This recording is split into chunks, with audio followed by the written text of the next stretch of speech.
conservation of momentum.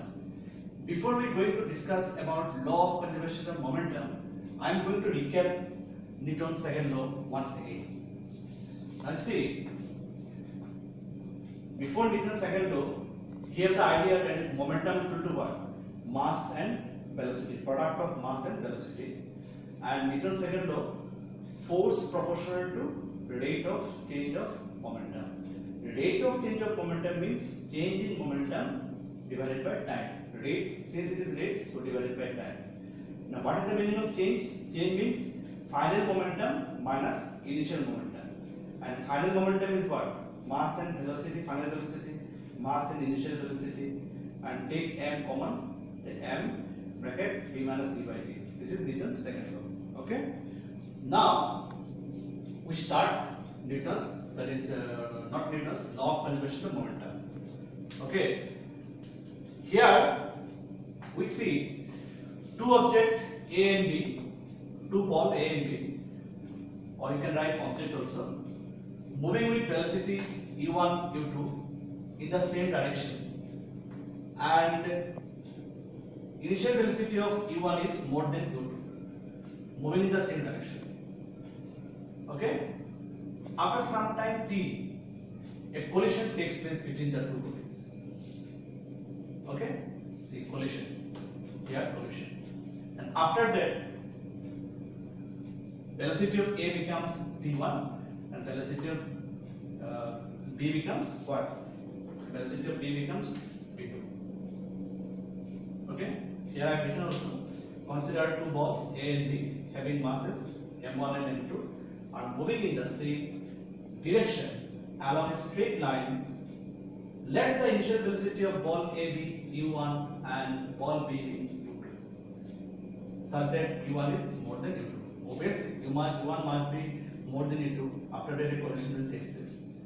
Their collision takes place for a very short interval of time, and after that, A and B start moving with velocities v1 and v2. It's very important.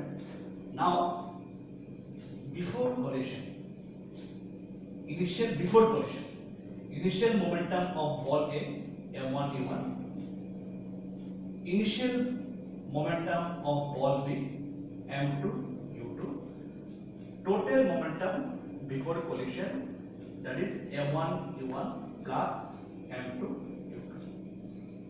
Similarly, after collision, okay, final momentum of ball A, m1 v1, final momentum of ball B, m2 v2, total momentum after collision, sum m1 v1 plus m2 v2. This portion is before collision, this portion is after collision. Here collision taken place. Okay. Now, using second law of motion, Newton's second law of motion, see, F12 means force exerted by ball A on ball B, A on B, that is F12. That is rate of change of momentum of ball A, So rate of change of momentum m1 v1 minus m1 u1 divided by t, change in momentum of ball A, m1 common v1 minus u1 by t. This one is action. Okay, ball A collide with ball B. This is action. Now, F21, force exerted by ball B on ball A, that is rate of change of momentum of ball B. You have to give emphasis on ball B now. That is F21, change in momentum m2 v2 minus m2 u2 divided by t, m2 common, v2 minus v2 by t. This one is reaction. Okay. Now, you know about Newton's third law. Action and reaction are equally opposite, but acting in two different bodies. So similarly here also, according to Newton's second law, Newton's third law, action and reaction are equal and opposite. So you can write action equal to minus reaction. Why minus? Because equal and opposite, isn't it? Now your action is what? F12 and reaction is what? F21. So put the value of F1 to M1 V1 U1 by T, next minus M2 V2 minus U2 by T. Okay.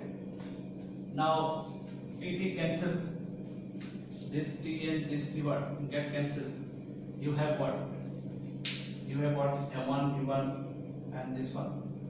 Now multiply M1 V1, then M1 U1 minus M2 into V2, minus into minus is what? Plus. Okay. Now bring this minus M2 V2 to this side and this minus M1 U1 to this side. Okay. You can rewrite as M1 U1, this one M1 U1 plus M2 U2, or and equal to M1 V1 plus M2 V2, isn't it? That is total momentum before collision equal to total momentum after collision, isn't it? So once again you see action equal to what? Minus reaction. So this one is action, this one is reaction. Okay. So put the value of action and put the value of reaction. Simple mathematics, T cancel. Okay. Now minus M2 V2 minus minus plus. Okay, this is very important. Bring M1 V1 M2 V2 this side and U1 negative this side. Again rewrite this one. So total momentum before collision equal to total momentum after collision. At last the law is what? In a collision between two objects,